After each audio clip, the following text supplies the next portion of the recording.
Bonjour à tous et bienvenue à notre culte du 24 octobre 2021. Nous commencerons ce culte avec les premières paroles du cantique que Zacharie a prononcé lors de la naissance de Jean-Baptiste. Et le cantique commence avec ces paroles: Béni soit le Seigneur, le Dieu d'Israël, de ce qu'il a visité et racheté son peuple, et nous a suscité un puissant sauveur dans la maison de David, son serviteur, comme il l'avait annoncé par la bouche de ses saints prophètes des temps anciens. Un sauveur qui nous délivre de nos ennemis et de la main de tous ceux qui nous haïssent.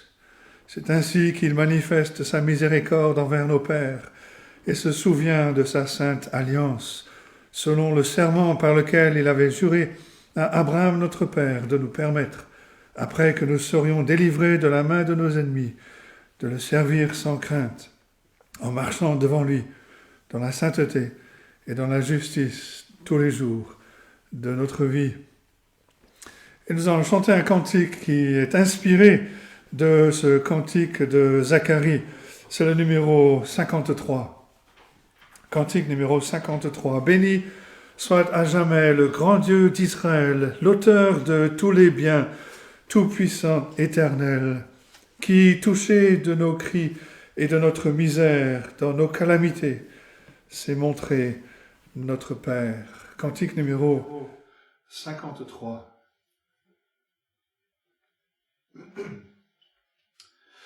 Béni soit à jamais le grand Dieu d'Israël, l'auteur de tous les biens, tout-puissant éternel, qui, touché de nos cris et de notre misère, dans nos calamités, s'est montré notre Père. Dans ses compassions, il nous a visités. Par son bras invincible, il nous a rachetés.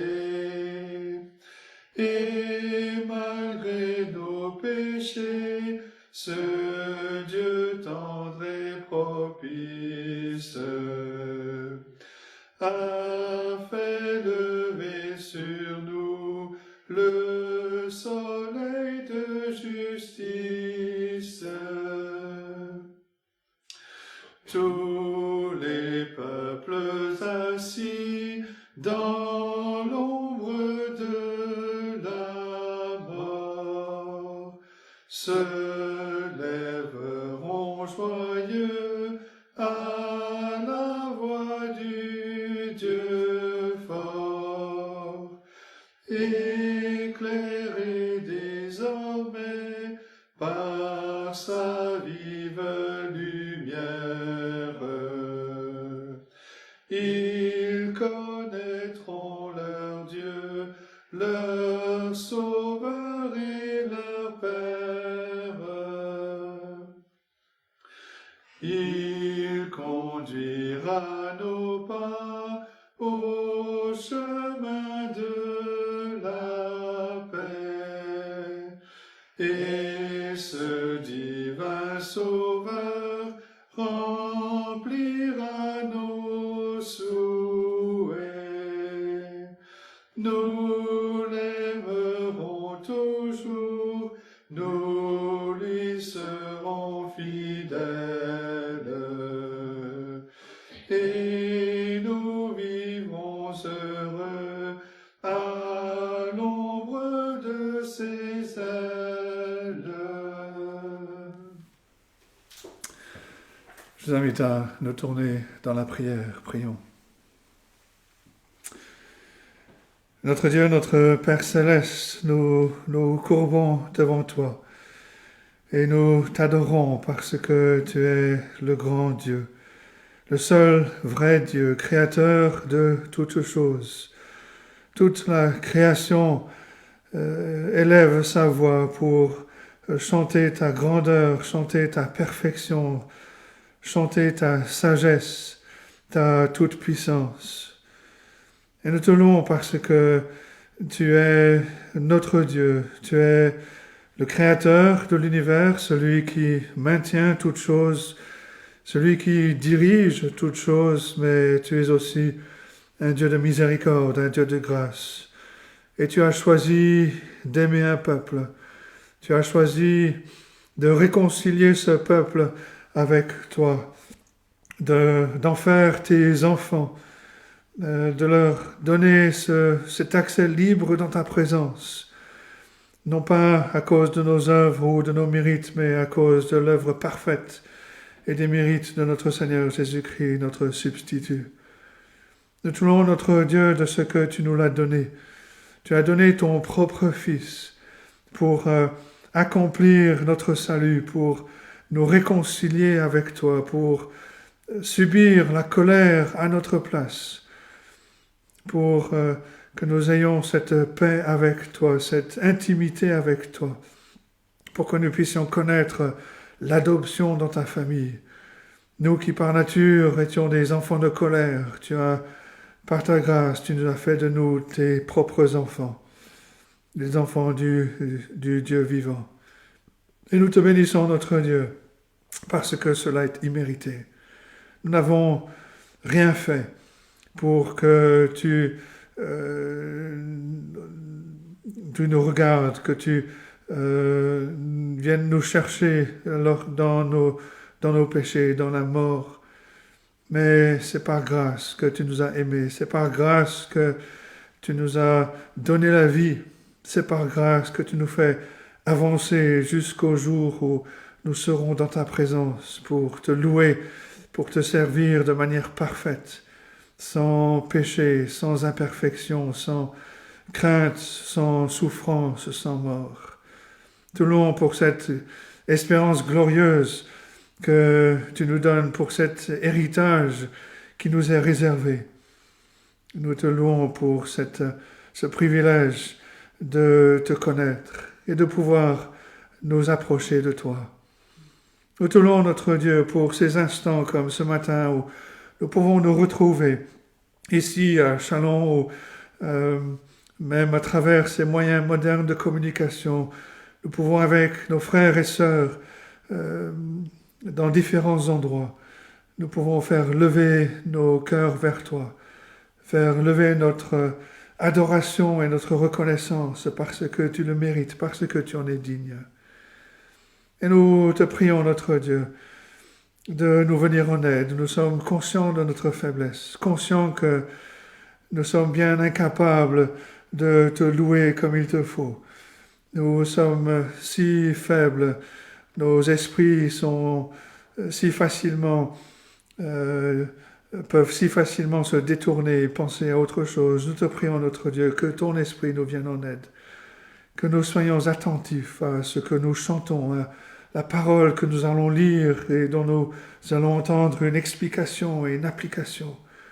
Que nous soyons conscients, notre Dieu, que ce n'est pas simplement un moment spécial dans la semaine, mais c'est ce moment particulier où ensemble, avec tout ton peuple, nous nous retrouvons dans ta présence pour te louer, pour nous laisser instruire par toi. Nous avons la liberté de le faire individuellement, jour après jour, mais aujourd'hui, c'est une occasion où nous pouvons le faire ensemble. Et te prions, notre Dieu, que tu viennes, que tu bénisses ton peuple partout sur la surface de la terre où tes enfants se rassemblent pour te louer. Te prions pour ceux qui se rassemblent en petits groupes, ceux qui doivent se cacher pour le faire. Te prions pour ton peuple qui se réunit dans de grandes assemblées. Ô notre Dieu, que ton peuple soit conscient de ce privilège que nous avons de te connaître, pour cette grâce que tu nous as faite en Jésus-Christ. Et qu'aujourd'hui soit encore un jour de grâce, où des âmes qui ne te connaissent pas viennent à te connaître.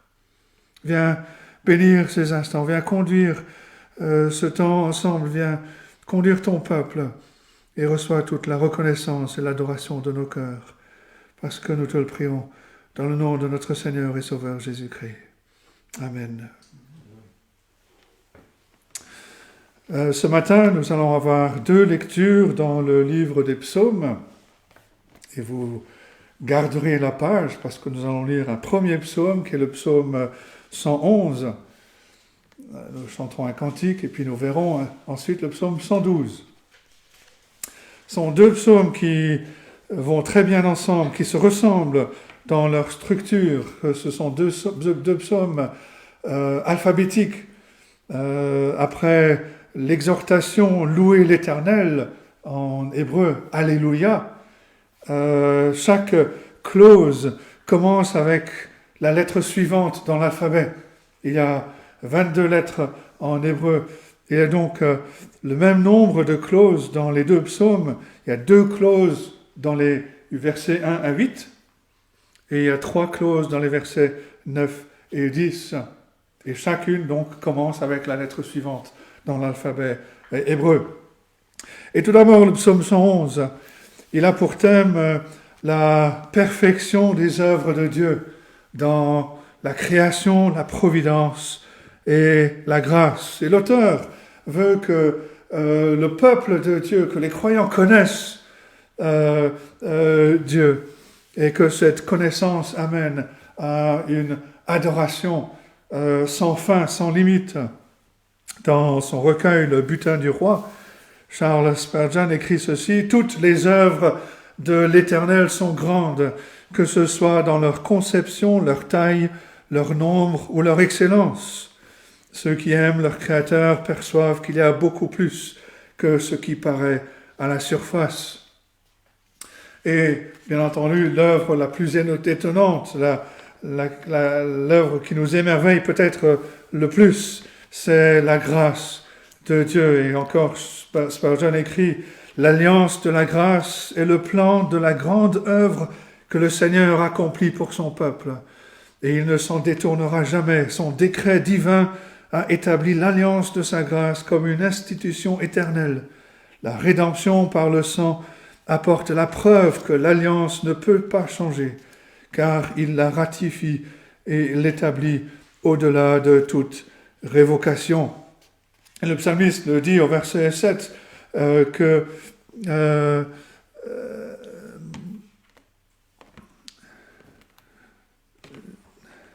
le verset 7.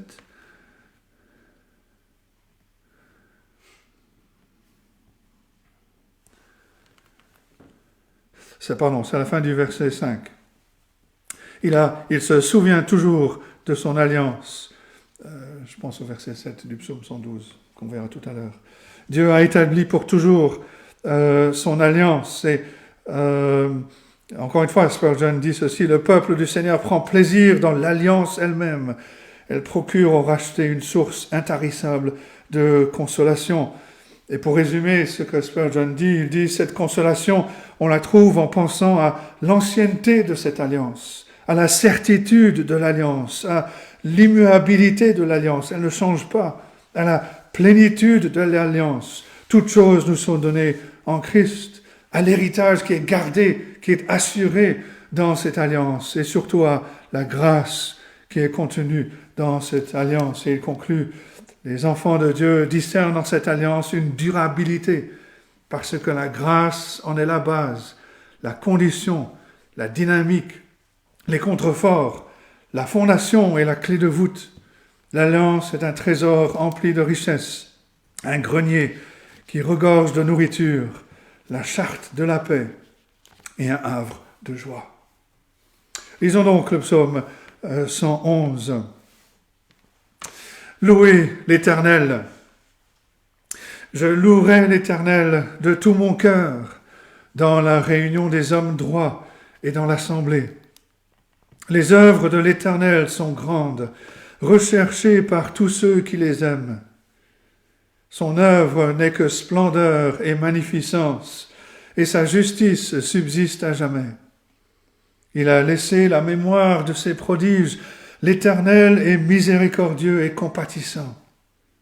Il a donné de la nourriture à ceux qui le craignent. Il se souvient toujours de son alliance.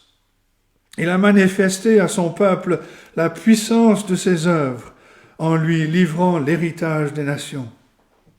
Les œuvres de ses mains sont fidélité et justice. Toutes ses ordonnances sont véritables, affermies pour l'éternité, faites avec fidélité et droiture. Il a envoyé la délivrance à son peuple. Il a établi pour toujours son alliance. Son nom est saint et redoutable. La crainte de l'Éternel est le commencement de la sagesse. Tous ceux qui l'observent ont une raison saine. Sa gloire subsiste à jamais. Et jusque-là, la parole de Dieu. Et nous allons chanter le cantique numéro 10. Cantique numéro 10. L'Éternel seul est ma lumière, ma délivrance et mon appui. Qu'aurais-je à craindre sur la terre, puisque ma force est toute en lui. Elle est toute en lui. Cantique numéro 10. L'Éternel seul est ma lumière, ma délivrance et mon appui. Qu'aurais-je à craindre sur la terre, puisque ma force est tout en lui, est tout en lui. Son bras puissant à ma requête, un prompt secours me prêtera. Et dans le fort de la tempête, sur un rocher m'élèvera.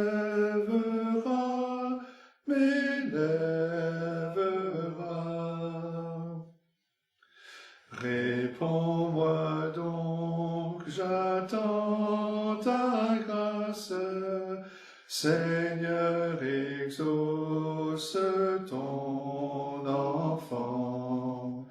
Tu me dis de chercher ta face, et je la cherche, ô Dieu vivant, ô Dieu vivant. Mes yeux verront la délivrance que mon Sauveur m'accordera. Aussi mon cœur plein d'assurance, en l'attendant s'affermira, s'affermira.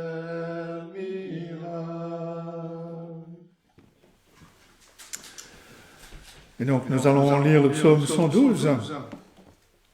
Psaume 112, le thème de ce psaume est la bénédiction de celui ou de celle qui connaît Dieu.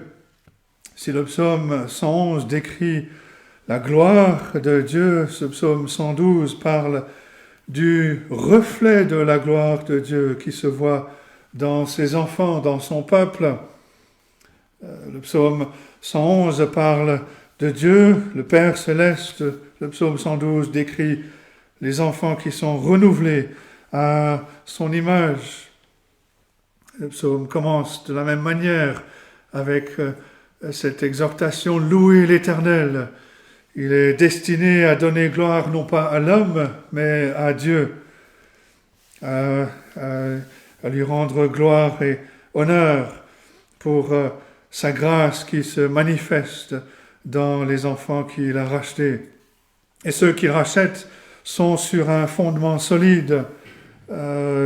L'auteur peut même écrire au verset 7 que le juste ne craint point les mauvaises nouvelles. Encore une fois, pour citer Spurgeon, dans le Butin du Roi, il dit ceci: le juste, l'enfant de Dieu, n'aura pas peur que les mauvaises nouvelles viennent.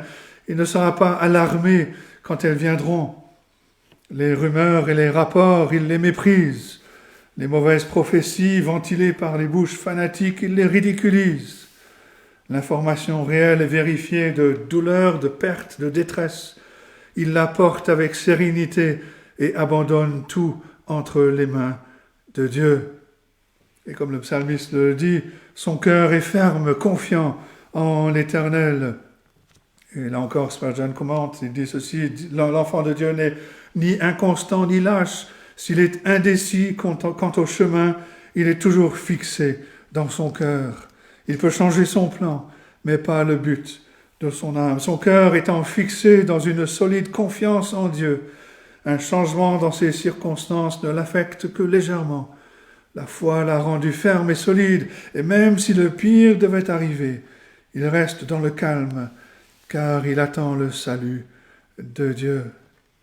Et dans les rendez-vous du matin, Spurgeon commente aussi ce verset. Il dit ceci: les croyants ont souvent chanté les louanges de Dieu au milieu des flammes, mais comment exalterez-vous le Très-Haut si vous doutez et vous découragez comme s'il n'existait aucun secours? Prenez donc courage et vous reposant sur une confiance assurée en la fidélité du Dieu de l'Alliance, que votre cœur ne se trouble pas et ne s'alarme point. Lisons donc le psaume 112. Louez l'Éternel. Heureux l'homme qui craint l'Éternel, qui trouve un grand plaisir à ses commandements. Sa postérité sera puissante sur la terre. La génération des hommes droits sera bénie. Il a dans sa maison bien-être et richesse, et sa justice subsiste à jamais. La lumière se lève dans les ténèbres pour les hommes droits, pour celui qui est miséricordieux, compatissant et juste. Heureux l'homme qui exerce la miséricorde et qui prête, qui règle ses actions d'après la justice, car il ne chancelle jamais. La mémoire du juste dure toujours.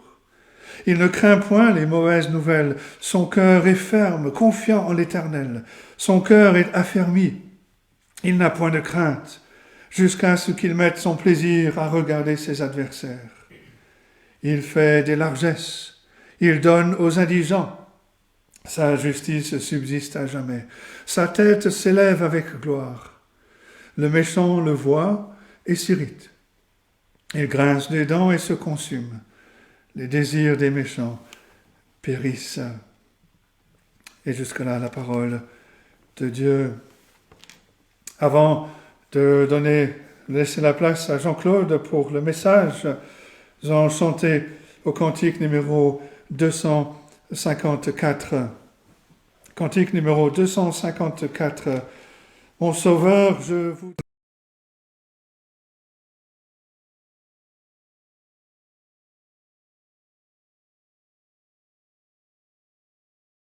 Kassaï la mort, pour consoler la souffrance et montrer à tous le port. Cantique numéro 254.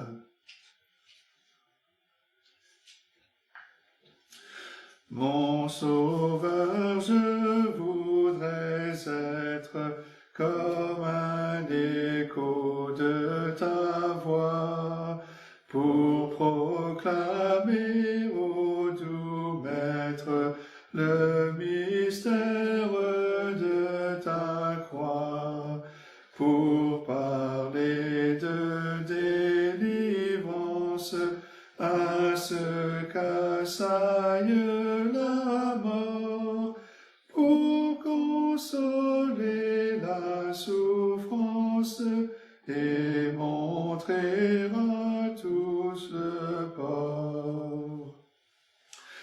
Mon Sauveur, je voudrais être une fleur de tes parvis, briller pour toi seul, ô Maître, puisque par toi seul je vis. Dans le silence répandre le parfum de ton amour, dans la nuit obscure attendre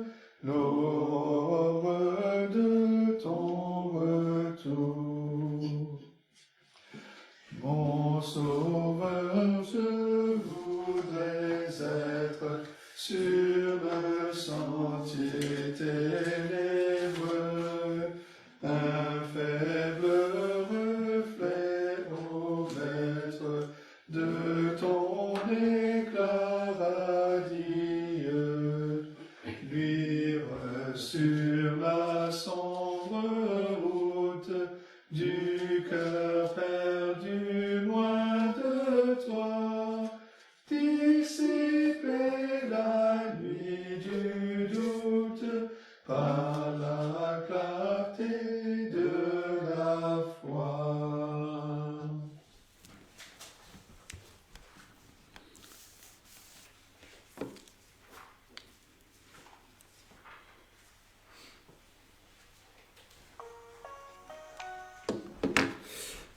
Eh bien, nous allons ouvrir la parole de Dieu de nouveau dans la Genèse, le livre de la Genèse, et nous abordons aujourd'hui le chapitre 24.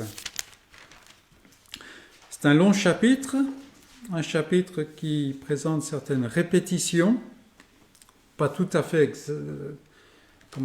exactes, mais quand même des répétitions. Donc nous allons lire à partir du verset 34. Donc, Genèse 24, à partir du verset 34. Alors, il dit, c'est le serviteur qu'Abraham a envoyé à Charan. Alors, il dit, je suis serviteur d'Abraham. L'Éternel a comblé de bénédictions mon Seigneur, qui est devenu puissant. Il lui a donné des brebis et des bœufs, de l'argent et de l'or, des serviteurs et des servantes, des chameaux et des ânes. Sarah, la femme de mon Seigneur, a enfanté dans sa vieillesse un fils à mon Seigneur, et il lui a donné tout ce qu'il possède. Mon Seigneur m'a fait jurer en disant, « Tu ne prendras pas pour mon fils une femme parmi les filles des Cananéens, dans le pays desquels j'habite. Mais tu iras dans la maison de mon père et de ma famille prendre une femme pour mon fils. » J'ai dit à mon Seigneur, « Peut-être la femme ne voudra-t-elle pas me suivre ?» Et il m'a répondu, « L'Éternel devant qui j'ai marché enverra son ange avec toi et fera réussir ton voyage. Et tu prendras pour mon fils une femme de la famille et de la maison de mon père. Tu seras dégagé du serment que tu me fais quand tu auras été vers ma famille. Si on ne te l'accorde pas, tu seras dégagé du serment que tu me fais. » Verset 42. « Je suis arrivé aujourd'hui à la source, et j'ai dit, Éternel, Dieu de mon Seigneur Abraham, si tu daignes faire réussir le voyage que j'accomplis, voici je me tiens près de la source d'eau, et que la jeune fille qui sortira pour puiser, à qui je dirai, laisse-moi boire, je te prie, un peu d'eau de ta cruche, et qui me répondra, bois toi-même, et je puiserai aussi pour tes chameaux. Que cette jeune fille soit la femme que l'Éternel a destinée au fils de mon Seigneur. Avant que j'aie fini de parler en mon cœur, voici, Rebecca est sortie, sa cruche sur l'épaule. Elle est descendue à la source et a puisé. Je lui ai dit, donne-moi à boire, je te prie. Elle s'est empressée d'abaisser sa cruche de dessus son épaule, et elle a dit, bois, et je donnerai aussi à boire à tes chameaux. J'ai bu, et elle a aussi donné à boire à mes chameaux. Je l'ai interrogée, et j'ai dit, de qui es-tu fille ? Elle m'a répondu, je suis fille de Bethuel, fils de Nachor, et de Milca. J'ai mis l'anneau à son nez et les bracelets à ses mains. Puis je me suis incliné, j'ai adoré l'Éternel, et j'ai béni l'Éternel, le Dieu de mon Seigneur Abraham, qui m'a conduit fidèlement, afin que je prenne la fille du frère de mon Seigneur pour son fils. Maintenant, si vous voulez user de bienveillance et de fidélité envers mon Seigneur, déclarez-le-moi. Sinon, déclarez-le-moi, et je me tournerai à droite ou à gauche. Verset 50. Laban et Bethuel répondirent et dirent, « C'est de l'Éternel que la chose vient. Nous ne pouvons te parler ni en mal, ni en bien. » Et c'est ici la parole de Dieu. Donc nous étudions un passage ce matin qui est un passage long, riche, mais un passage qui est simple, en fait. Et je vous invite à le relire et à loisir et à le méditer pour en retirer toutes les richesses. Nous n'avons pas le temps de tout le lire, mais c'est un passage qui vaut vraiment le coup.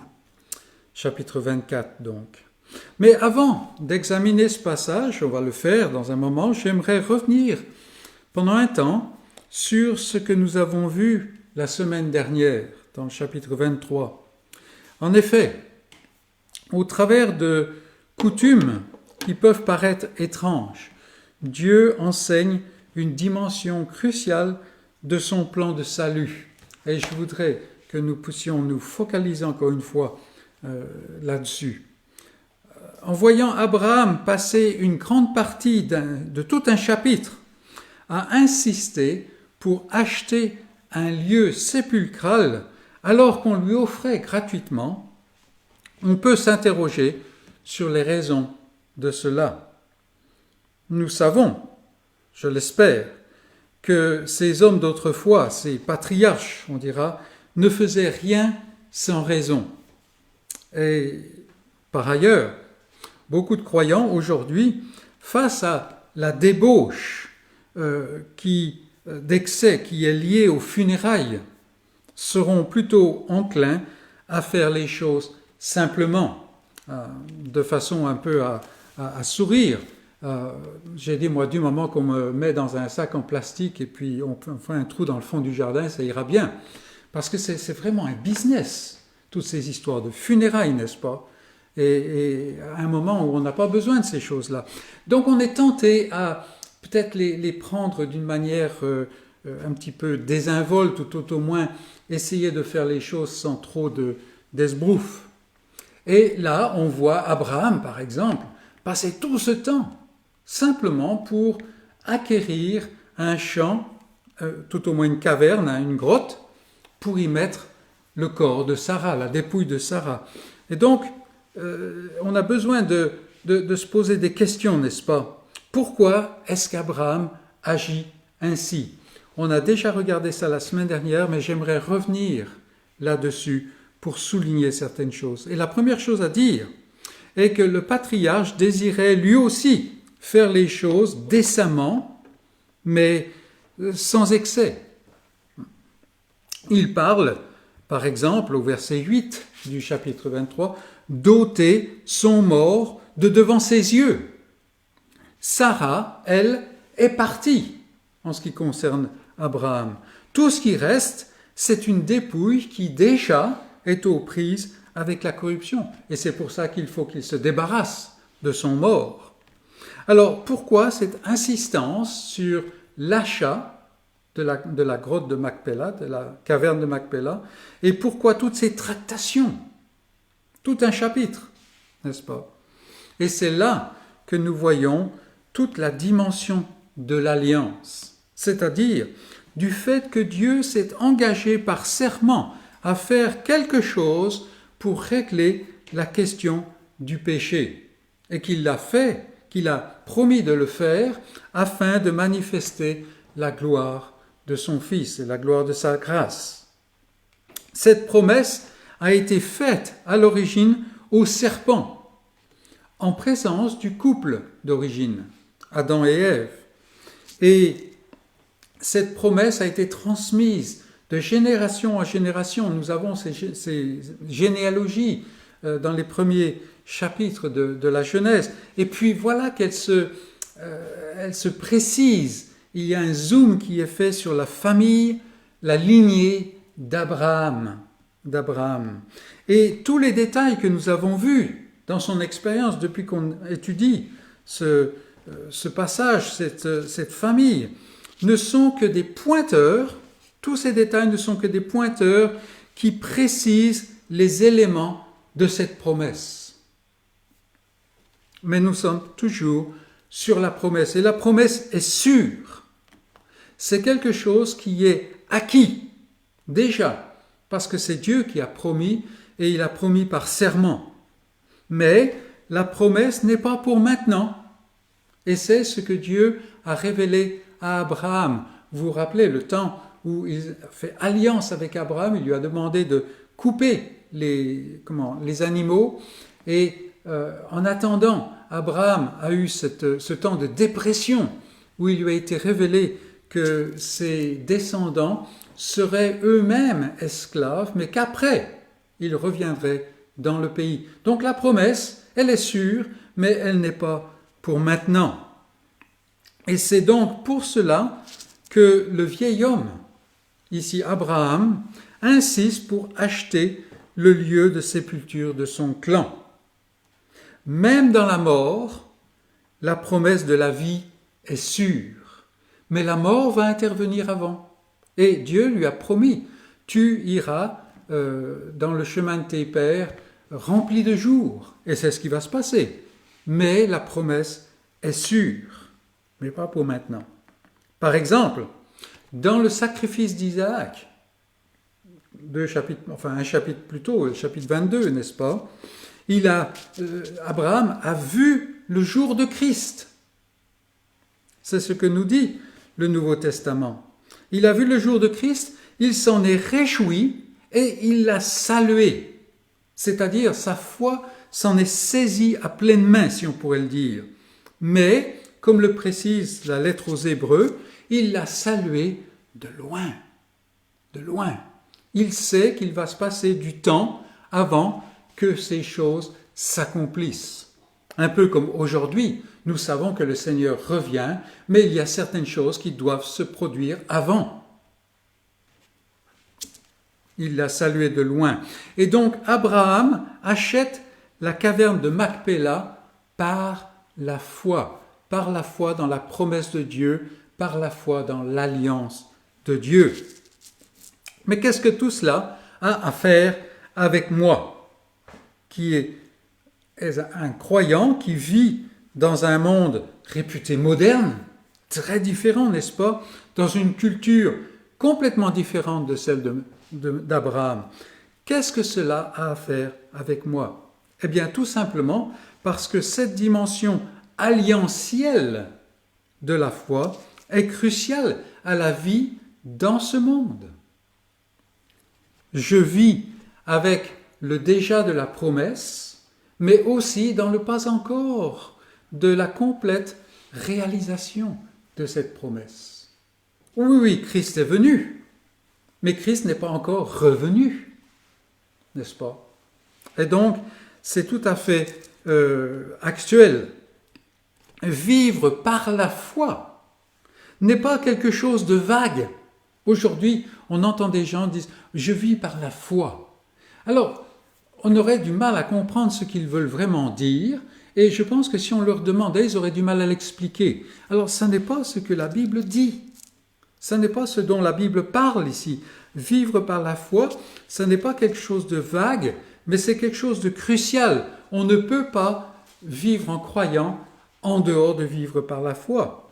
Or, depuis 1 siècle et demi environ, il y a des enseignements qui ont ressurgi au sein de la chrétienté, des enseignements que je qualifierais d'existentiels. Qu'est-ce que je veux dire par ça? Ils ont plus à faire avec le moment présent. C'est-à-dire que c'est avec le présent, et ça change sans arrêt, puisque le présent change sans arrêt, n'est-ce pas?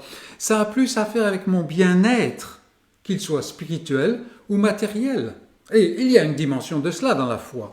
Mais ces enseignements se focalisent sur ça, beaucoup plus qu'avec ce que Dieu fait. Et c'est là tout le message biblique. Et c'est là la différence entre ce genre d'enseignement qu'on rencontre à droite et à gauche et le véritable message biblique. Le moi et le vécu du moi deviennent le centre et le but de tout. Et c'est ainsi que l'Église de Christ est dépouillée de toute la dimension de la fresque de l'alliance. Et si on rencontre les croyants aujourd'hui, très souvent on a l'impression que, oui, ils croient la vérité, mais ça flotte un peu dans le vide, n'est-ce pas? Il n'y a rien qui relie tous ces différents aspects de la vérité. Et on en arrive à vivre quelque chose qui est de plus en plus basé sur l'expérience plutôt que sur la vérité, tout en sachant que la vérité se vit, donc dans l'expérience.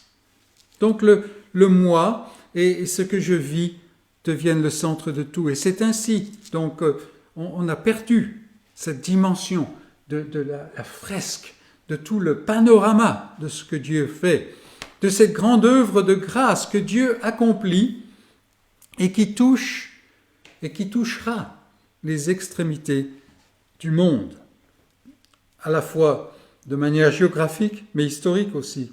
Et il est donc urgent et impératif pour le croyant de recouvrir cette perspective et de lui permettre d'être l'échine de sa vision.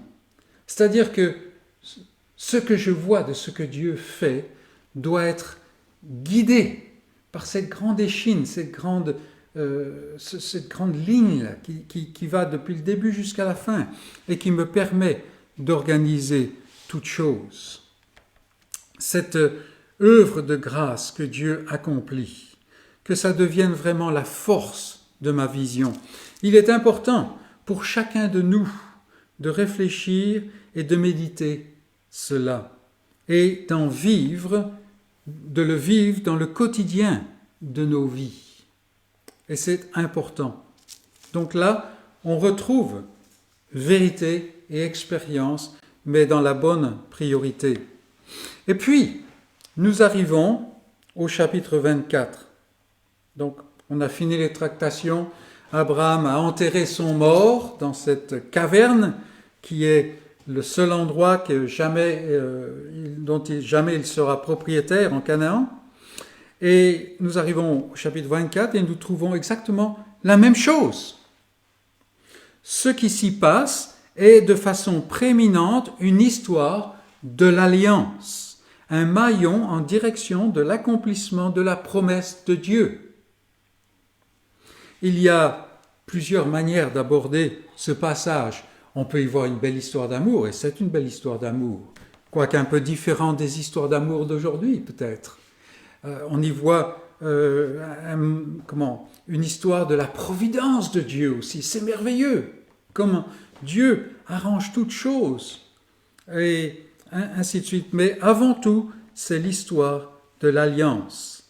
Et donc, je propose que ce matin, pour regarder ce passage, on examine les personnages qui sont impliqués dans ce chapitre, tout au moins ceux qui sont les plus importants. Et nous commençons donc avec Abraham, l'homme de foi. Abraham, l'homme de foi. Comme un bon narrateur, Moïse esquisse les détails qui permettent de comprendre ce qui se passe dans la tête et dans le cœur d'Abraham. En fait, ces écrivains bibliques sont des maîtres dans l'art de dépeindre les choses. Il y a les petites touches de couleur. Il y a des tas de touches qui ne sont pas là, mais dont on n'a pas besoin. Mais celles qui sont là nous permettent de voir exactement ce qui se passe. Abraham est vieux. Mais ce n'est pas simplement une simple mention sur son âge. Il lui reste encore, en fait, 35 années à vivre. Bon, lui ne le sait pas, hein. Mais nous le savons et Moïse le sait quand il écrit cela. Donc il est vieux, mais c'est plus que simplement une question d'âge. Dieu l'a grandement béni, lisons-nous, dans ses possessions. Mais ce n'est pas un simple rappel sur sa situation comptable. Ce n'est pas simplement un bilan de ce que Abraham possède. Non, Dieu l'a grandement béni, mais c'est plus que cela. Sarah, celle par qui la promesse passe, est morte. Si on peut dire, Sarah n'est plus là, elle est partie. Voilà quelque chose qui est mentionné. Il n'y a plus qu'un mort et qui est maintenant enseveli, une dépouille. Et Isaac, qui s'approche de la quarantaine, n'est toujours pas marié. Alors voilà un peu ce qui se dessine, mais Moïse nous indique en fait que ces choses-là œuvrent dans la tête et dans le cœur d'Abraham. Comment la promesse de l'alliance peut-elle s'accomplir dans de telles circonstances, dans une telle situation? Voilà ce qui occupe les pensées du patriarche. Quand il sent les douleurs qui le gagnent et tout ça, et ça, c'est pas simplement le fait qu'il a 1 an de plus, mais c'est que l'alliance doit continuer. Et lui va s'arrêter un jour. Vous voyez? De manière plus générale, on peut se poser la question, comment est-ce que je découvre la direction de Dieu pour ma vie? Et c'est là que c'est très actuel. Et il y a plusieurs points essentiels auxquels il faut prendre garde. La promesse est faite à Abraham et elle concerne ses descendants. Eh bien, il faut une femme pour parler de descendants. C'est tout à fait basique, n'est-ce pas? Il faut donc trouver une femme pour Isaac. Voilà le devoir, voilà la chose qui est devant Abraham. La promesse indique que ses descendants s'installeront un jour en Canaan et posséderont ce pays de Canaan. Voilà quelque chose qui a été promis à Abraham. Et donc, il n'est pas possible de prendre une femme pour Isaac parmi ces peuples voisins, ces peuples qui l'entourent, ces Cananéens. Pourquoi? Parce qu'un jour, ces gens vont être dépossédés de la terre. Or, cette terre a été promise comme une possession aux descendants d'Abraham. Donc là, vous voyez, il y a certaines choses qui, pour Abraham, sont interdites. On ne peut pas prendre une femme parmi les Cananéens à cause de cela. Et c'est dans ce contexte que Abraham fait entrer en jeu l'information qu'il a reçue à la fin du chapitre 22. Vous vous rappelez ce petit passage, cheveux sur la soupe, comme on a dit. Il a reçu une intelligence, il a reçu des informations au sujet du clan, de la famille de Térache, qu'il a quitté bien longtemps avant. Pourquoi est-ce que tout d'un coup cela vient ici? Parce que d'une part, il a reçu l'information, mais aussi parce que cette information est importante pour le déroulement de toute ce déroulement de cette alliance, ce déroulement de ce que Abraham va faire. Et Abraham, dans la situation où il est vieux, et il a besoin de trouver une femme pour son fils, ça c'était les coutumes de l'époque, n'est-ce pas? Maintenant, Abraham se rappelle, il a reçu une information au sujet de Charan. Et notamment, vous vous rappelez que l'information au sujet de la famille à Charan mentionnait tous ces hommes qui passent comme ça et qui disparaissent, mais aussi une femme, Rebecca. Et Abraham médite. Abraham avait la bénédiction de ne pas avoir de réseaux sociaux.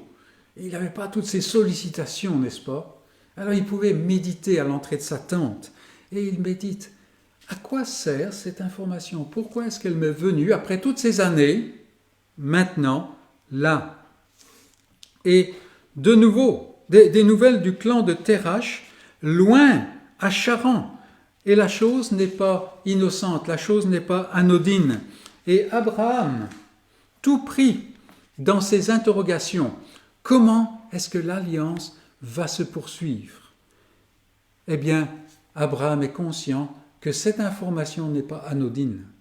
C'est quelque chose qui lui vient de Dieu. Il comprend que Dieu lui parle au travers de cette information apparemment anodine qu'il a reçue. C'est la voix dont parle Ésaïe. Ésaïe dit, quand tu vois à droite ou à gauche, tu entendras une voix derrière toi qui dira « Voici le chemin, marche-y ». C'est cela. C'est, si on peut dire, la vision de Paul à Troas. Je ne sais pas si vous vous rappelez de cette vision. Paul qui voulait annoncer l'évangile en Asie, interdit par le Saint-Esprit. Ensuite, il veut aller en Bithynie, je crois, interdit par le Saint-Esprit. Et puis, il se trouve dans un port, Troas, pour diverses raisons. Et il se demande, mais qu'est-ce que Dieu veut que nous fassions? Imaginez Paul avec ses interrogations, éberlué, il ne sait pas quoi faire. Ça nous donne une dimension assez humaine, n'est-ce pas? Et pendant la nuit, voilà une vision. Alors, ne soyons pas obnubilés par la question de la vision, mais le lendemain matin, Paul partage la vision avec ses collègues, dont Luc est entré dans le groupe, là, mais il partage la vision avec ses collègues et il dit « Nous avons donc conclu que Dieu nous voulait en Thessalonique, de l'autre côté de la mer. » Cette expression « nous avons conclu », c'est mettre 2 et 2 ensemble et on s'aperçoit que ça fait 4. C'est exactement cela. Et ici, Abraham fait cela. Il a ses interrogations, il a ses réalités, son âge et ainsi de suite et tout.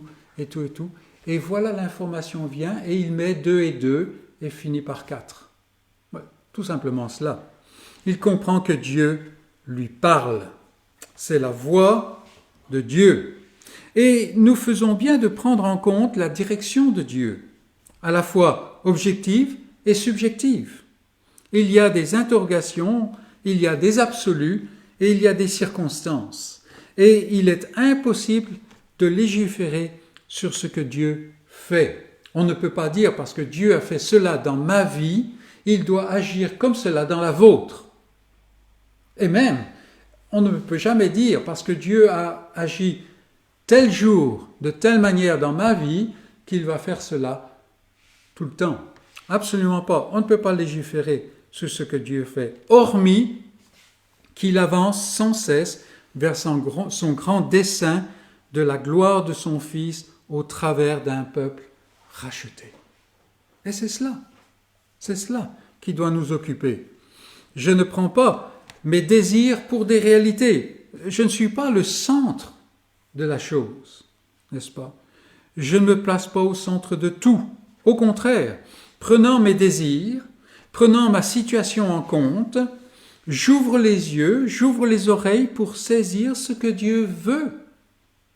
Et je prie pour avoir la capacité de voir et de comprendre, puis la force pour avancer dans ce sens.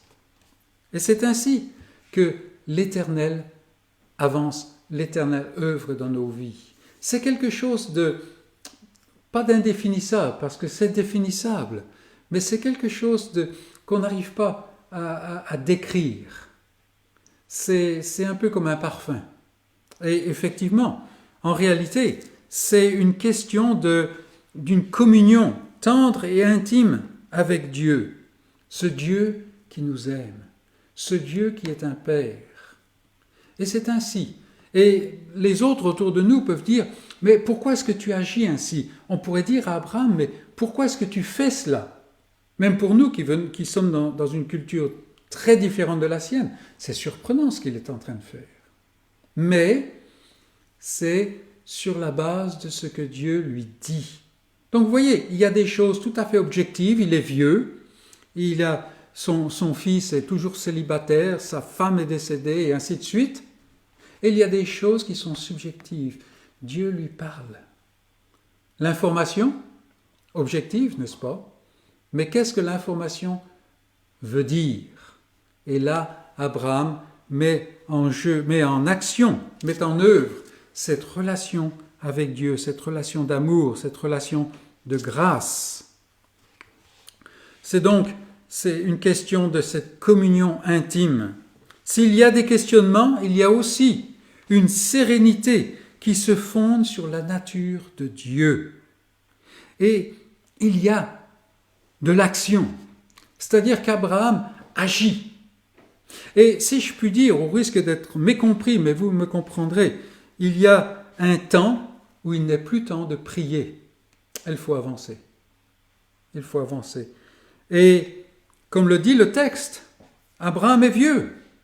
Il est très probable qu'il ne peut plus agir avec ses pieds.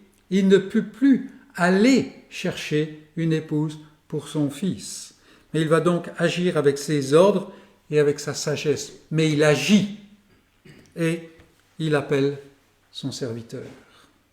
Donc nous avons ici Abraham, conduit par Dieu, la direction de Dieu. La direction de Dieu est impossible à saisir à moins d'être en intimité avec Dieu. Et c'est là souvent notre problème, parce que nous cherchons la direction plutôt que l'intimité.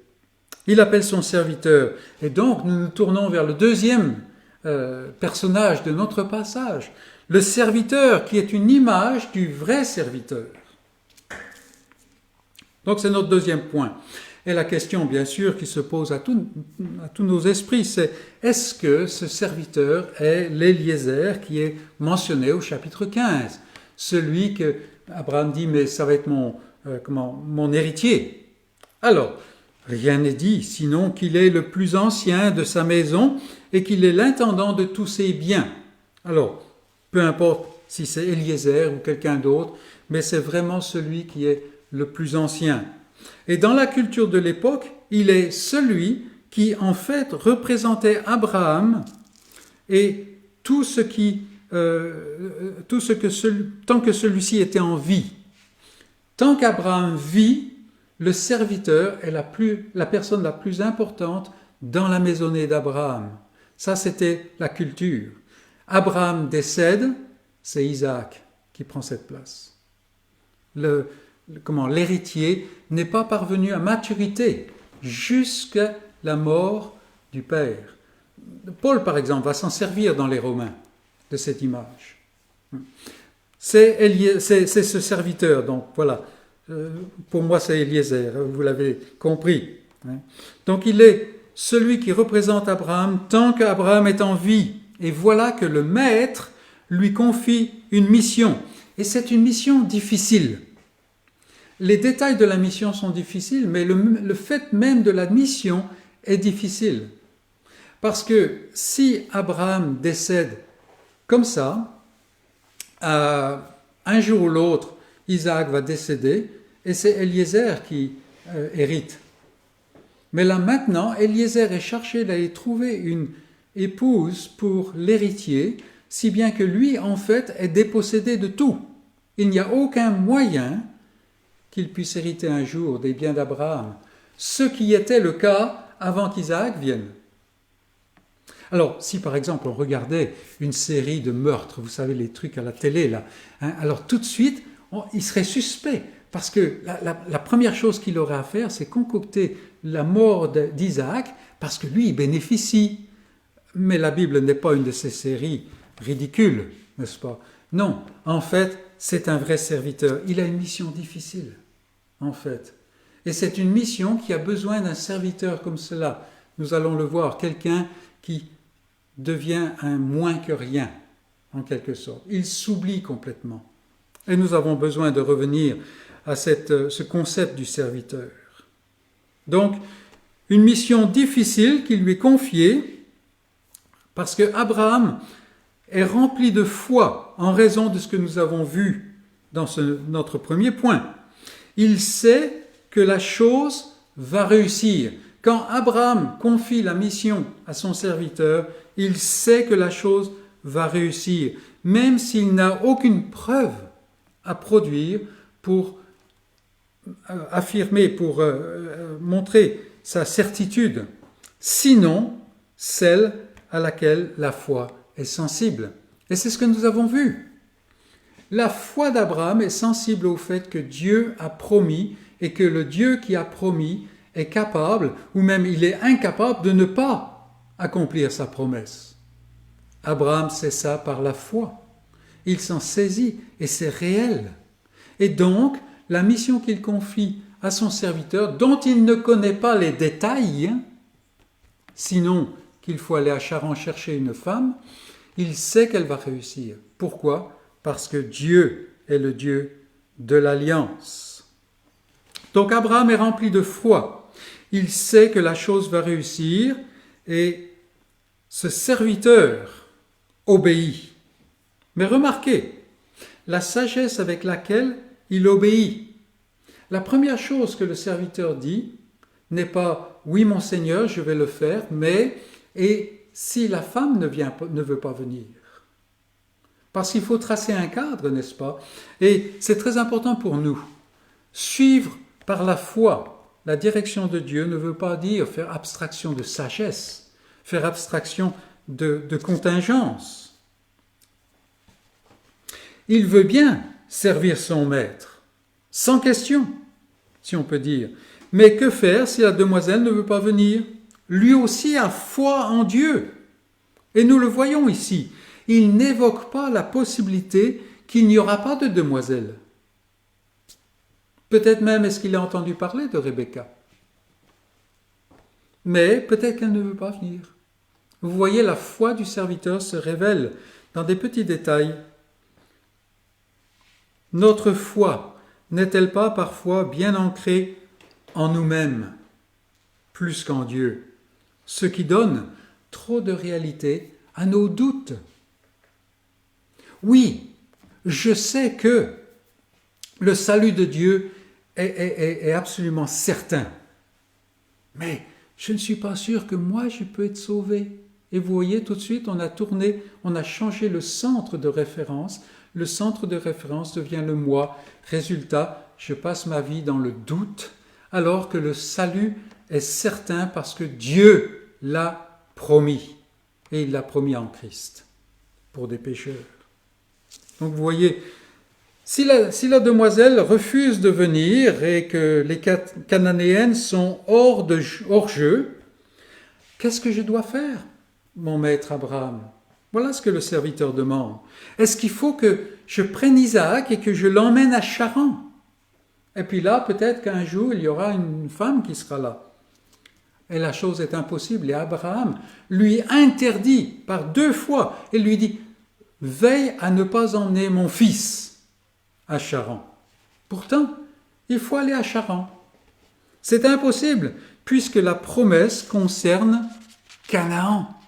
Rien n'est dit dans la promesse au sujet de Charan. Le seul recours, donc, se trouve en Dieu et en son alliance. Et nous le voyons au verset 7. Regardez. Verset 7. L'Éternel, voilà ce que Abraham répond à son serviteur. Il ne peut pas lui dire « je t'assure que ça va marcher ». Non, tout ce qu'il peut dire, c'est le verset 7. Regardez. L'Éternel, le Dieu du ciel, qui m'a fait sortir de la maison de mon père et de ma patrie, qui m'a parlé, qui m'a juré en disant « Je donnerai ce pays à ta postérité, lui-même enverra son ange, son messager, devant toi. » Voilà ce qui habitait le cœur d'Abraham et ce qu'il communique à son serviteur. Et le serviteur, fort de foi, précisons-le, le serviteur part. Et nous avons lu les détails de son expérience. Et c'est répété 2 fois, c'est très intéressant, la manière dont c'est répété d'ailleurs. Nous avons lu les détails de son expérience et si nous avons bien observé, nous voyons en lui un homme de foi. D'une part, il s'en remet à Dieu totalement. C'est Dieu qui va lui indiquer qui est la demoiselle. Mais en même temps, il agit avec sagesse. Il manifeste vraiment l'esprit d'un serviteur. Qu'est-ce que je veux dire par agir avec sagesse? Eh bien, il met en fait un cadre dans lequel l'action de Dieu va s'inscrire. Alors, il n'est pas en train de mettre un test devant Dieu. Un peu comme Gédéon et sa toison, n'est-ce pas? On est complètement différents. Là, il met, en fait, voilà la demoiselle dont vraiment on a besoin pour Isaac pour accomplir l'alliance. Et donc, si tu m'envoies une demoiselle qui fait ceci et qui fait cela, je saurai que c'est la bonne demoiselle. N'est-ce pas, celle qui est prête à lui donner à boire, alors qu'en fait, elle puisait et elle portait une urne très lourde pour la maisonnée.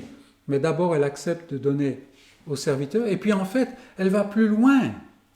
Elle donne à tous les chameaux. On verra un peu plus tard, vous voyez, Et c'est dans ce cadre-là que le serviteur dit à Dieu, dans l'esprit de la foi, agis de cette manière-là et je saurai que toi tu as mis ton sceau sur cette demoiselle. Donc il agit avec sagesse.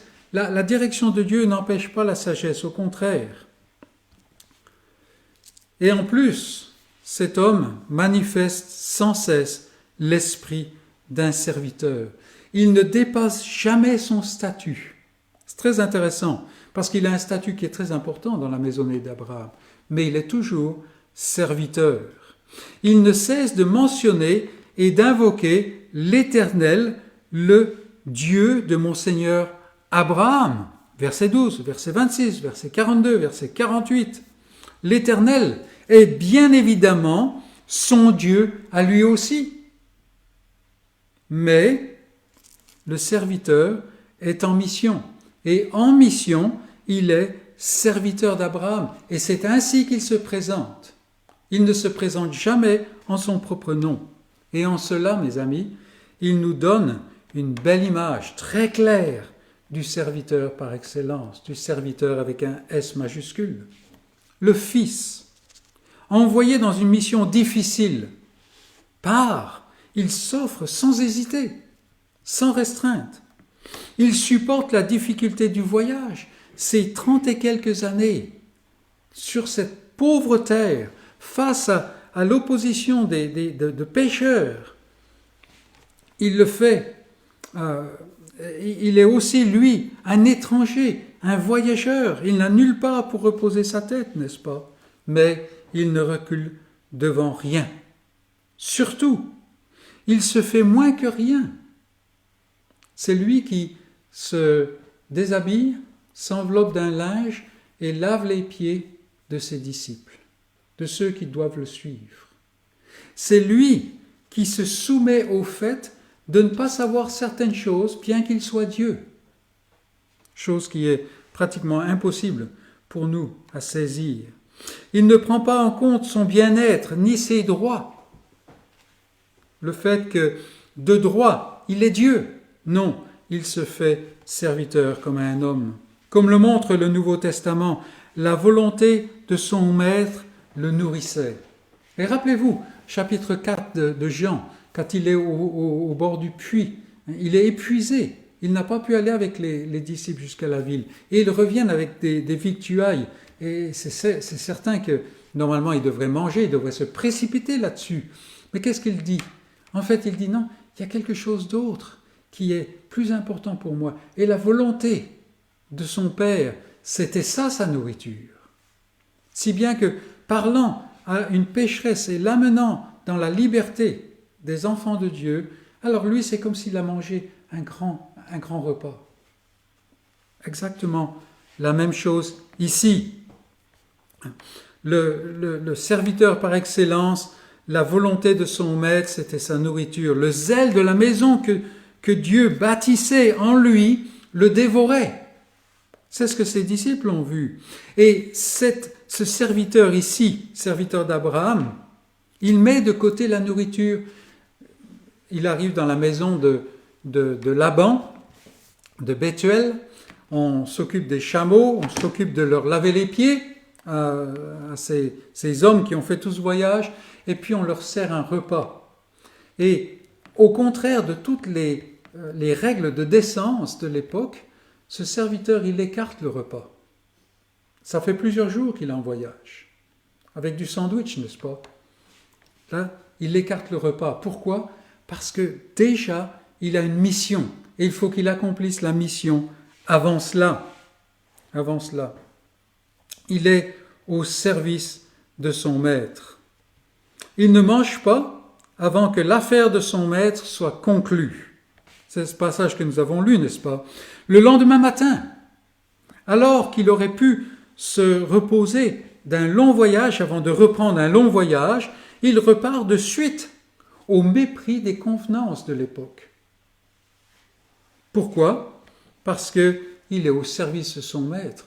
Il faut que son maître sache que sa mission a réussi. Et quand nous voyons le Seigneur Jésus, il est là. Il est pressé de toutes parts que ce baptême qu'il doit subir s'accomplisse, c'est-à-dire sa mort. Il faut qu'il aille à la croix. C'est la chose qui est devant lui en priorité. Et voilà donc notre serviteur, un vrai serviteur, qui nous parle du vrai serviteur. Donc nous avons vu Abraham, l'homme de foi, le serviteur qui est l'image du vrai serviteur et qui est, bien entendu, l'image de ce que le croyant doit être. Et puis en troisième lieu, Rebecca, l'obéissance à la volonté de Dieu. Alors, cette jeune femme, il ne faut pas penser qu'elle était gamine nécessairement. Isaac avait 40 ans. Mais cette jeune femme est mystérieuse. Est-ce qu'elle est croyante? Faut-il l'évaluer selon nos critères de conversion, critères modernes? Ces critères modernes de conversion sont-ils vraiment bibliques? Autant de questions difficiles. Le clan auquel elle appartient a certainement été touché par une dimension religieuse et un certain contact avec l'Éternel. Rappelons-nous qu'ils sont à Charan parce que Térach, l'aïeul, est sorti d'Ur en Chaldée avec Abraham.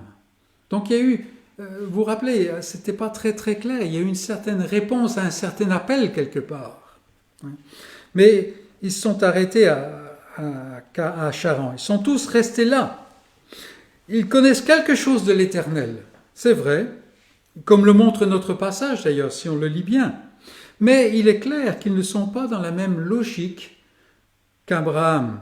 Ils ne sont pas dans la même dimension qu'Abraham, pour qui Dieu est quelqu'un de très intime, de très réel, n'est-ce pas?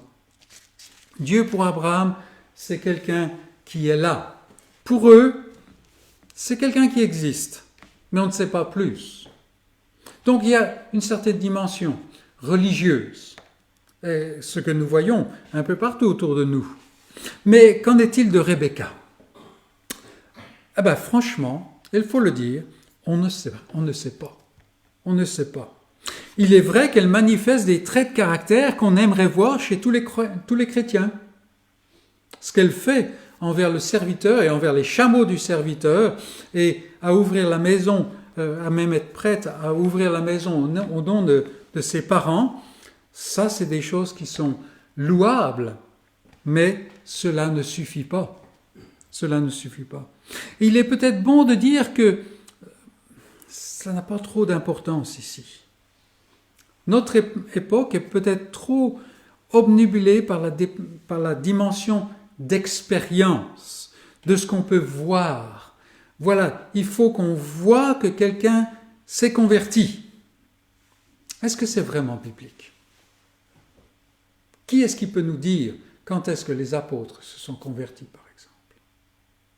C'est une question qu'il faut se poser.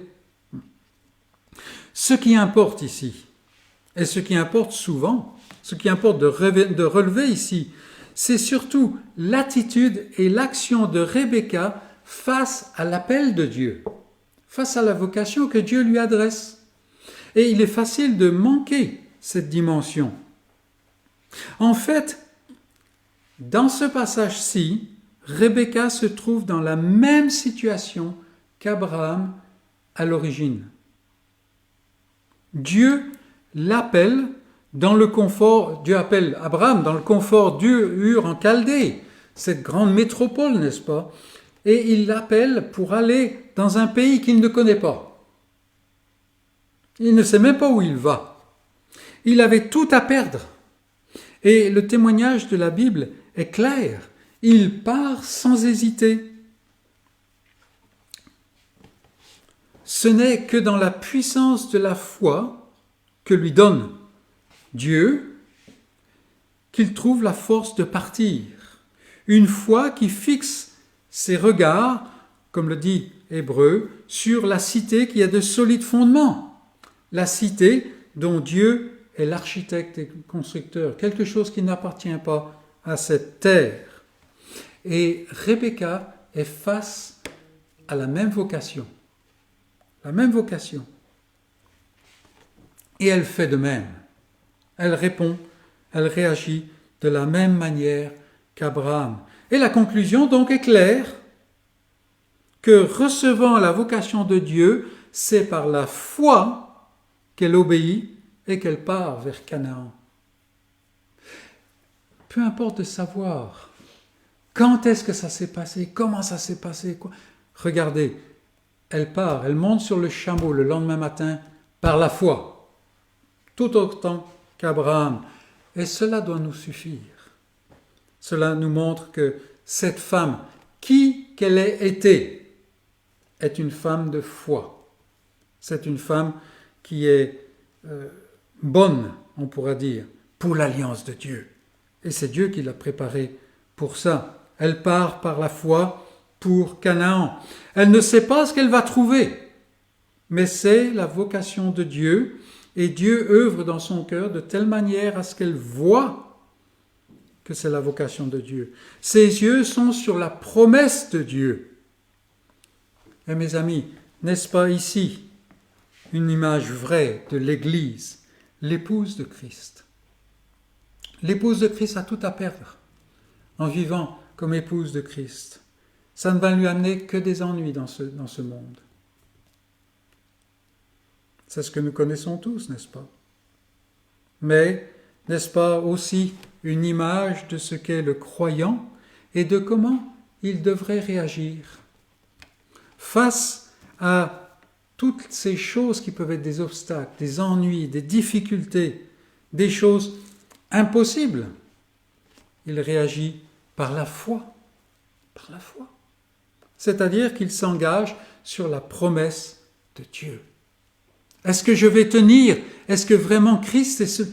Oui, parce que Dieu l'a promis. Et quand je vois cela, je peux avancer, même malgré mes doutes, même malgré mes imperfections et le fait que je suis moins que rien. Rebecca, une femme de foi. Et il reste un autre personnage, et on va terminer avec lui. Nous avons vu Abraham, nous avons vu le serviteur, nous avons vu Rebecca, et maintenant Isaac. Isaac, c'est l'héritier méditatif et consolé. Alors, c'est, oui, le dernier acteur majeur de notre passage. Il y en aurait d'autres, mais on ne le voit que succinctement. Il est à la fin, et on ne voit pas grand-chose à son sujet. Mais on va passer quelque temps avec lui pendant les semaines qui viennent. Donc, on va laisser les détails et on va relever quelques traits distinctifs et instructifs à son sujet. Dans une bonne mesure, Isaac est un maillon de transition dans l'histoire de la rédemption. Je n'en parle pas d'une manière dérogatoire, mais c'est une réalité.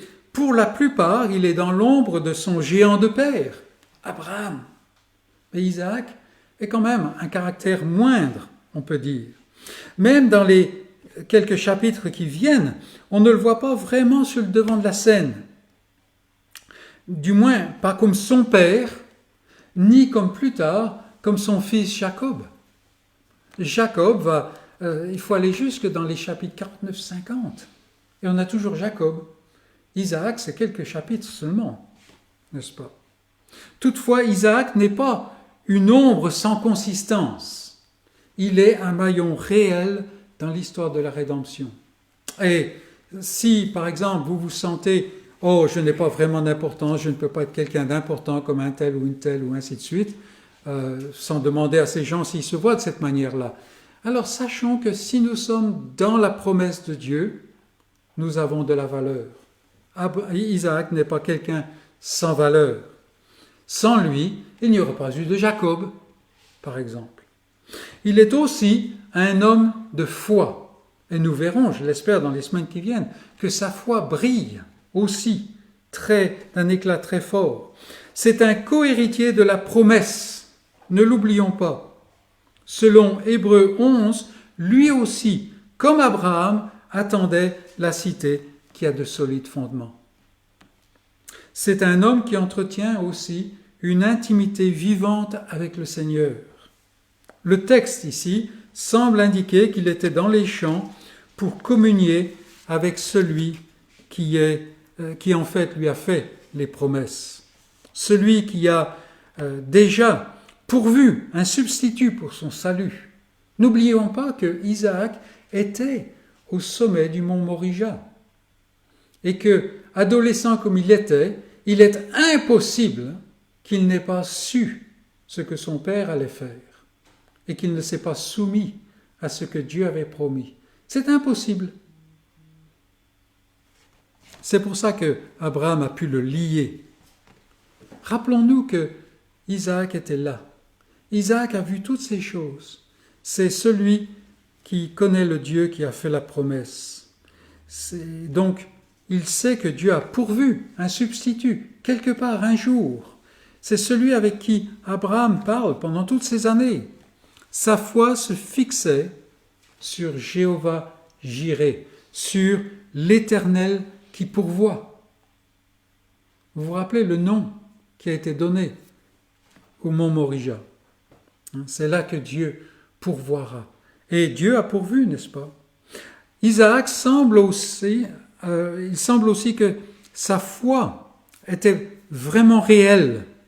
Il n'avait pas d'épouse et la disparition de sa mère l'avait affecté. De nouveau, dans le cadre de l'alliance, au-delà de la dimension émotionnelle, c'était surtout le fait que la promesse semblait être dans une impasse. Vous voyez, ces gens-là, ils ne réagissaient pas comme nous, dans l'Occident, on réagit souvent. Le côté émotionnel prend le devant, très souvent. Et si nous voyons des gens qui vivent et qui meurent sans espérance, c'est encore pire. Ça devient presque puéril, si on peut dire, avec respect. Ces gens-là n'agissaient pas comme ça. Il y avait un côté émotionnel. Abraham, par exemple, il vient et il prend le deuil et il pleure la disparition de sa femme. Mais il y a aussi une autre dimension dans cette famille, dans cette lignée, c'est la dimension de l'alliance. Et on en revient toujours là. Parce que Sarah est morte, donc il n'y a plus de possibilité d'avoir un autre fils. Le fils qu'elle a eu est célibataire, ne peut pas avoir de descendance. Or, on parle d'une postérité. La postérité qui a été promise à Ève, n'est-ce pas? Il y a donc cette dimension. La promesse semble être dans une impasse. Et le texte, dans les derniers versets, relie fortement ces choses, fortement Rebecca et Sarah. Si vous lisez le passage, vous voyez que Rebecca est amenée dans la tente de Sarah. Il n'y a aucune raison pour le dire, sauf que c'est la manière dont Moïse indique que voilà, le maillon suivant vient dans l'accomplissement de la promesse. Rebecca n'est pas simplement la femme d'Isaac, la nouvelle femme d'Isaac. Elle est celle par qui la promesse va se perpétuer, jusqu'à la venue de celui qui est promis. Donc, Rebecca et Sarah sont liées dans ce sens-là. Mais le soir, dans les champs, Isaac vit encore dans la tension du déjà et pas encore. On peut imaginer, il est là à se poser des questions. Est-ce qu'on perd quelque chose parce qu'aujourd'hui on n'ose pas poser des questions à Dieu? C'est notre question, n'est-ce pas? Ici, je suis persuadé qu'il a des interrogations. Et c'est pour ça qu'il est là, dans les champs, à méditer. Cette tension, la promesse est déjà donnée. Elle est déjà donnée et elle est sûre. Mais quand et comment ça se passe, c'est encore dans le pas encore. C'est encore à venir, n'est-ce pas? Et Isaac se trouve au bon endroit dans un tel moment de tension, c'est-à-dire qu'il est dans l'intimité avec son Dieu. Et dans l'intimité avec son Dieu, dans les champs, à méditer, voilà la réponse de Dieu. Il lève les yeux, il voit c'est pas de brouhaha, mais tout au moins ce nuage de poussière peut-être à l'horizon ou au lointain. Qu'est-ce que c'est? Et il sait ce que c'est. Parce qu'Abraham, son père, a envoyé une caravane. Et la caravane est de retour. Et il sait que Dieu répond. Isaac rencontre Rebecca. Outre l'amour évident que Dieu fait naître dans leur cœur, c'est une belle image de Christ et de son Église. Nous voyons qu'une fois de plus, Dieu a pourvu. Voilà l'Église. Qu'est-ce qu'elle a? Elle n'a rien par elle-même. Nous nous regardons nous-mêmes, nous regardons ceux qui sont autour de nous. Qu'est-ce qu'on a à apporter? Rien du tout. Rien du tout. Mais Dieu a déjà pourvu. Il y a 2000 ans, il y a cette potence qui a été dressée. Et sur la potence, il a été pourvu. C'est une belle image. Dieu a pourvu. L'impasse de la promesse n'était qu'apparente. Pendant tout ce temps, Dieu œuvrait de manière à faire venir un nouveau chapitre dans son œuvre de rédemption. Il formait Rebecca, loin. Elle n'avait aucune idée de ce qui se passait. Bethuel non plus, Laban non plus, Abraham non plus, Isaac loin de là. Ne savait même pas que Rebecca existait. Et puis voilà que petit à petit Dieu tisse ces choses, n'est-ce pas? Et on regarde le serviteur qui vient, on se dit, mais c'est comme un rêve, n'est-ce pas ce qui se passe? Avant qu'il ait fini de prier, Rebecca surgit. Et mes amis, ce n'est que la chair qui nous empêche de voir Dieu agir dans notre vie aujourd'hui. Parce qu'il le fait. Si nous sommes en Christ, il le fait. Nous aussi, nous sommes souvent dans cette situation de tension. Comment est-ce que Dieu va répondre? Comment est-ce que Dieu va agir? Déjà, juste devant Dieu en Christ, je suis déjà juste devant Dieu en Christ. Et pourtant, je suis encore en proie à cette chair qui est tellement rebelle. Comment est-ce que Dieu va faire?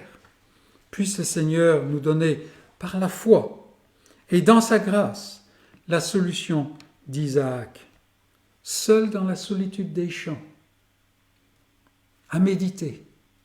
Il lève les yeux et il voit un mouvement lointain à l'horizon. Agrippons-nous à tout prix à cette assurance que le dessein de Dieu s'accomplit et s'accomplira à la perfection. Il n'y aura aucune tache sur cette épouse. Par la foi, reprenons les paroles de Job, n'est-ce pas? Je le verrai et il me sera favorable. Mes yeux le verront et non ceux d'un autre. Voilà quelqu'un qui vivait à la même époque qu'Abraham. Donc c'est très actuel. Voilà ce qu'il dit. Et comment est-ce que Job pouvait-il avoir une telle assurance? Il nous le dit. Je sais que mon Rédempteur est vivant et qu'il se lèvera le dernier sur la terre. Il n'y aura rien après cela. Quand ma peau sera détruite, il se lèvera. C'est encore loin. Après que ma peau aura été détruite, moi-même, je contemplerai Dieu. Telle était la foi d'un homme comme Job, telle était la foi d'Abraham, d'Isaac. Et pour terminer, regardons dans le chapitre 11 d'Hébreux, 2-3 versets. Hébreux 11, ce grand chapitre de la foi, qui n'est pas simplement pour notre information, mais pour notre motivation. Regardons, en commençant verset 13. C'est dans la foi qu'ils sont tous morts. Abraham, Isaac, Rebecca, Sarah, Job. C'est dans la foi qu'ils sont tous morts, sans avoir obtenu les choses promises. Mais ils les ont vus et salués de loin, reconnaissant qu'ils étaient étrangers et voyageurs sur la terre. C'est-à-dire que ça n'était pas la fin du pèlerinage. Ceux qui parlent ainsi montrent qu'ils cherchent une patrie. S'ils avaient eu en vue celle d'où ils étaient sortis, ils auraient eu le temps d'y retourner. Et nous le voyons, n'est-ce pas? Mais maintenant, ils en désirent une meilleure, c'est-à-dire une céleste. C'est pourquoi. Et là, c'est important. C'est pourquoi Dieu n'a pas honte d'être appelé leur Dieu, car il leur a préparé une cité. Elle est là, mes amis. Que la foi qui brûlait dans le cœur d'Abraham, dans le cœur d'Isaac, dans le cœur de Job, cette foi qui s'est saisie de Rebecca, qu'elle puisse se saisir de nous, de chacun d'entre nous, et que Dieu soit glorifié. Amen.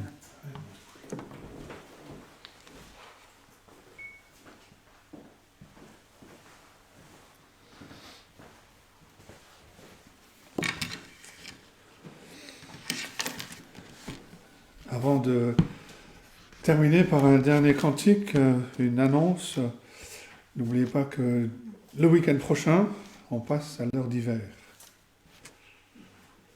Donc on a 1 heure de plus pour rester au lit. Enfin, ceux qui veulent.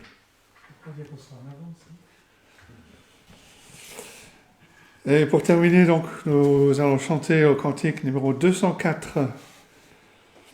Cantique numéro 204. Oh, prends mon âme, prends-la Seigneur, et que ta flamme brûle dans mon cœur, que tout mon être vibre pour toi. Sois seul mon maître, ô divin roi, source de vie, de paix, d'amour. Vers toi je crie la nuit et le jour, entends ma plainte, sois mon soutien, calme ma crainte, toi mon seul bien. Cantique numéro 204.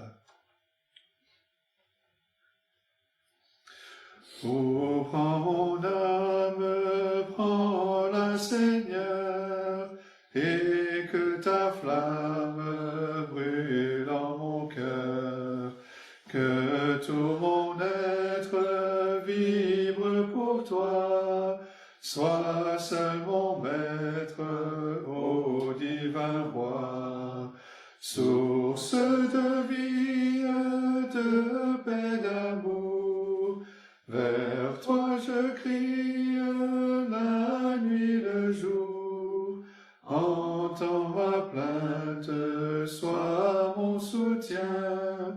Calme ma crainte, toi mon seul bien. Du mal perfide, ô garde-moi. Viens, sois mon guide, chef de ma foi. Quand la nuit voile tout à mes yeux, sois mon étoile, brille des cieux.